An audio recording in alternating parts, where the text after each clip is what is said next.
Près de 1200 élèves sont scolarisés au collège Paul-Jean-Louis de Saint-Laurent, alors qu'il est prévu pour en accueillir 900.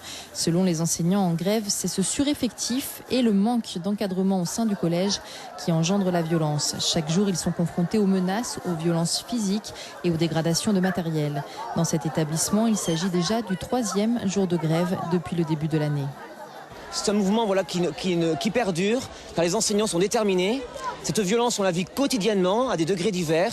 Et jusqu'à présent, nous n'avons pas eu de réaction du rectorat. Mais nous tenons de nous faire entendre. Depuis le 12 novembre, il y a 12 exclusions temporaires d'élèves, depuis le 12 novembre. Donc, ce qui peut vous donner une idée de l'ambiance, de la violence latente au collège. Et vendredi, un professeur a été victime de violence au collège, ce qui justifie le mouvement d'humeur des enseignants aujourd'hui. Même ambiance au collège Albert Londres où 87% des enseignants sont en grève. Là aussi, des effectifs surchargés et chaque jour, des vols, des raquettes, des dégradations. Les enseignants pointent également le manque de moyens pour accueillir des élèves en difficulté scolaire. On accueille 40 élèves Ulysse.